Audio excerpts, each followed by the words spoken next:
Well, thanks a lot for inviting me to do this. I haven't had an opportunity to warm up PowerPoint for some time. That's what this is all about. And the good news is the presentation itself will last less than that. So there'll be plenty of time for questions if I don't successfully answer them all for you. 1010 International has been around for quite a while. I'm going to explain to you how it came to be and how you can become a part of it if you're not already. The whole reason it exists is to support activity on the 10-meter band. That's all. In '45, the FCC created Citizens Band, but at that time it was a VHF, UHF kind of thing with radios the size of Volkswagens. But in 1958, they created the 27 megahertz Citizens Band, which we all know now, using and the frequencies, as you see in that second bullet there, are taken, stolen from the 11-meter ham band. They took it from us because we weren't using it. That's not a good idea for ham radio.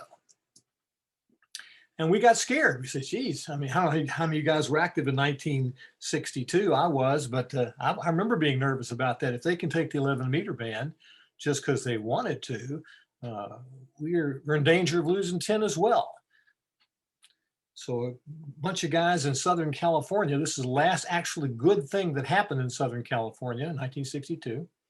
Irv, K5PWO, and a bunch of guys got together to create activity on 10 meters artificially, rather than just spin it up and down the band looking for people to talk to. And they founded a thing they call the 1010 net. Picked because they met at 10 a.m. Pacific time on every day on 10 meters. So see you at 10 on 10. And they created membership certificates and organized the whole thing. And over time, the 1010 net of Southern California became 1010 International as it grew. Because propagation gods are not always kind for Skip, local communities formed their own chapters and had local area nets, again, just generating activity on the 10-meter band to protect it from getting gone. And we're all familiar with this 1970s when CB became the thing to do. The good news for all of us hams was that you couldn't ham on it because the FCC restricted the distance you could talk and a maximum of 5 watts. Apparently nobody told them about the ionosphere.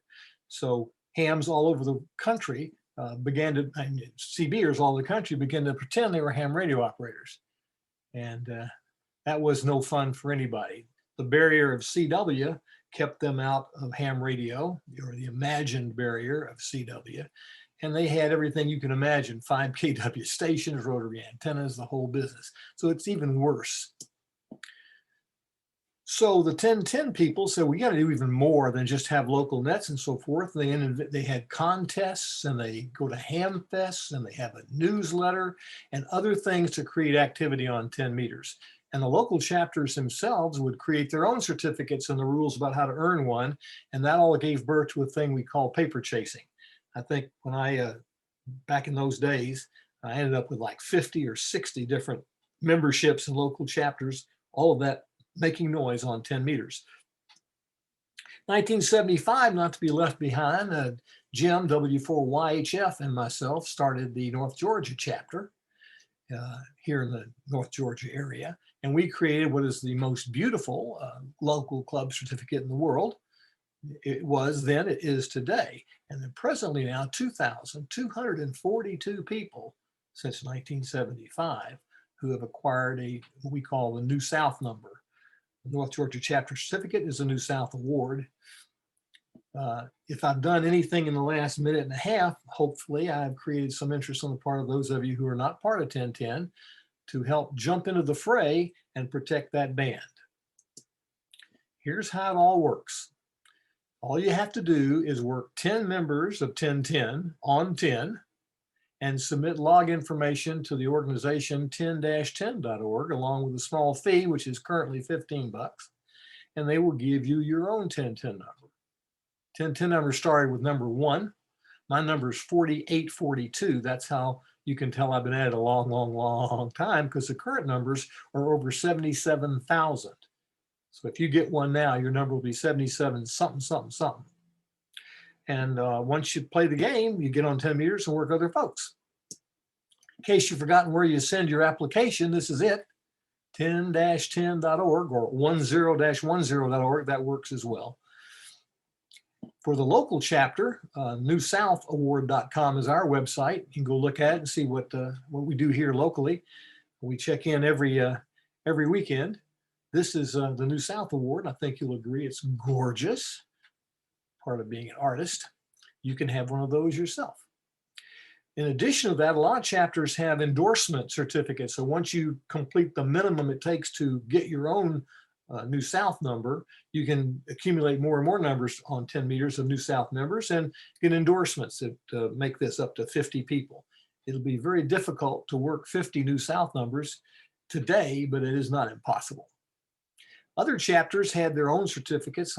You'll see why I think ours is really, really nice. I have a stack of those. Last time we moved, it was a foot high, and it didn't make the move. Also, the resolution's poor. This is when I just found out about the Neanderthal chapter, and they have all these little things that you can get endorsements for working more and more of those people. Okay, here's where we go.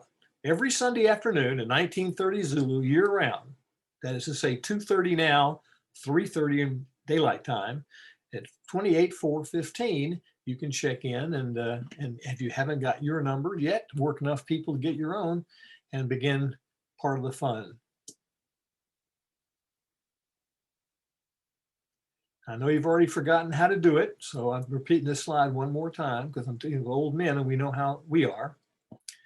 You work 10 people on 10 meters, doesn't have to be our net, could be anywhere on 10 meters, acquire their date of contact, the call sign, QTH, 1010 number, accumulate 10 of those, go to 10-10.org and online post those, and they will take your money, 15 bucks as I say now, and then you can have one of your very, very own. And that's it. Very good. Very good. I did not know a lot of that information about how 1010 started and what 1010 is currently doing in Georgia. So this was all brand new to me. Thank you very much, Chaz. Do we want to open it up to some questions? Sure. I think I've told you all I know, but certainly. Tell us about the contest and how busy it can be on 10 meters when there's a 10-10 contest. Right. Yeah, as we all know, contests are anti-propagation tools. Bands that are dead are never dead during contests, which means they're never dead. There's nobody out there talking. So that's why it helps a lot. They have a CW contest, a phone contest twice a year, summer and winter. If you just type into one of those, you can get your 10 contacts that you need in 10 seconds.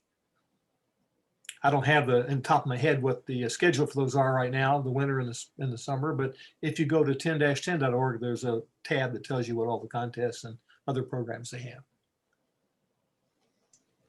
So this is Dave, W4DTR. I got a question for you. With the certificates for the local chapter where you had 10, 20, 30, 40, 50, now, is there any rules in terms of working them from home versus working them mobile? Like, what if I drive to 50 people's houses, camp out in front in my, car and, work them on 10 meters? Is that okay? Or Absolutely. Absolutely. Okay. We're a rules-free organization. Presently, I didn't tell you this. It used to be that to get a New South Award, you had to work 10 New South Award holders. But as the time has gone by and people have up and died on me, now it only takes 2. Once you have your 1010 number, you work 2 people with a North Georgia New South number, and you too will get your New South Award number. Mine is 1, by the way. So you have to record the New South number in addition to or instead of the 1010 number? Yeah, you just send me an email. It's here are the 2 people I worked. When I worked them, here are their numbers, and I'll issue you one. Normally it happens live on the net. As soon as somebody reports in with a 1010 number that I don't have, and there's at least 2 of us on the net, they get the thing immediately. And how many people typically check into your weekly nets? Average of 5 or 6. We've had 12 at one time. We've had several weeks of no one. Ian Kahn, who runs the net for me when I'm away, does that job. He's alternate net control. But at 2:30 in the afternoon, and I don't know if you really care about this, it almost always happens at halftime. So you don't have to give up crying about the Falcons to check into the net. Thank you. Yeah, I think isn't Ian running that all the way over in North Fulton? Yeah, he's a maven in North Fulton. Okay, so I've tried picking up the North Fulton all the way over here in Gwinnett County, and just not getting them with my end fed half wave. I think I might have to have like a beam antenna or something to pick them up.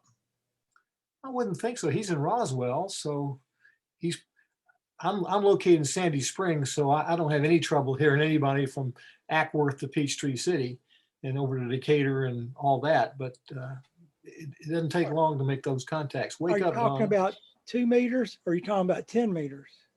Oh, I'm talking about 10. I'm sorry, that's my subject. I should. Yeah, no, I know. But Dave, what are you talking about? 10 meters. You can't hear, the Sunday afternoon, you don't hear anyone?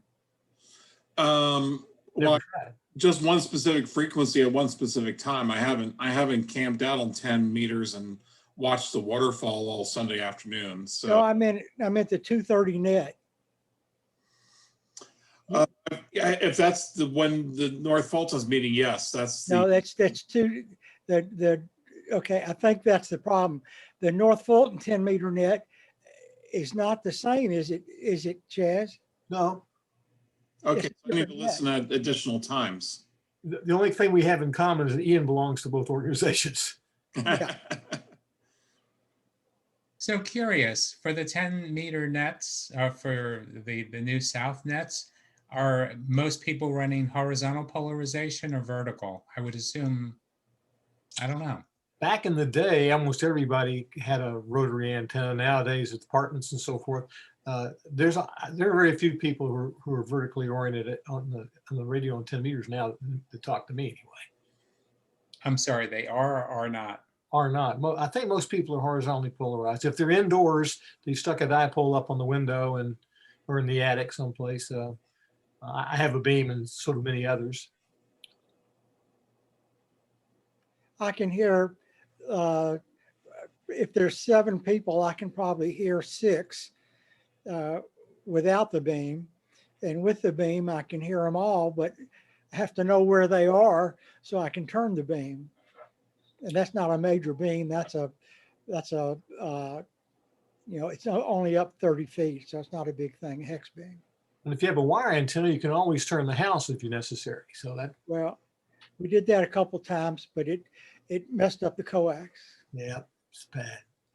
Problem is you have to turn the tree with the house. Oh, You've I got to guess remember that's that right. part. It's very important.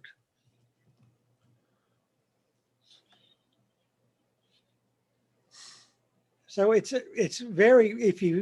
one of those things that you can get hooked in. It's almost like parks on the air that people are really enjoying right now. I have been hooked on it for a while, but I've unhooked myself for some reason. Well, I do know the reason, but I won't say it over the air. But you can get on one of these 10-10 contests and hear the same people. There's one guy that you would hear from the time the contest started till the time the contest ended, and he was fairly local. But I mean, it's just amazing how many people you can find on a 10-10 contest. And as the sunspots come back, it's going to get even better. So Yeah, I mean, a lot of people have said that during the close to the peak of the solar cycles, in a 10-10 contest, you can do worked all states in that weekend on 10. Wow. By the way, I don't know if people are taking a look at the chat, but I noticed that something pretty cool in the chat. Ralph has a 1010 number of 75308. And just 8 numbers later, Norm has 75316.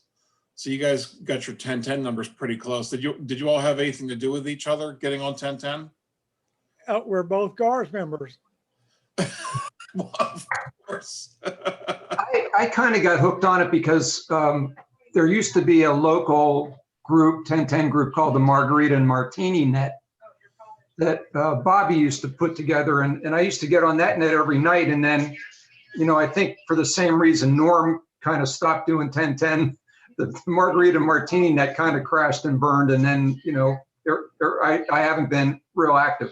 I'll do a contest every now and then, but I kind of stopped after the Margarita and Martini Net went down. Yeah, there was a worldwide shortage of tequila. It was a fun net. You know, you could get on any of those nets and you could make your 10 contacts up like in one night. But what I used to get a kick out of, there, you know, it seemed, well, this was when the propagation was so much better. But we'd get people in the net on, I think it was a Saturday night, as I recall, that we'd get people from Australia hitting the net, which I thought was kind of cool. But, and they all had 1010 numbers. So it was kind of, it was a lot of fun. I think I've got about 4 or 5 certificates from that net. Just Good another way to organization. have fun with your radio.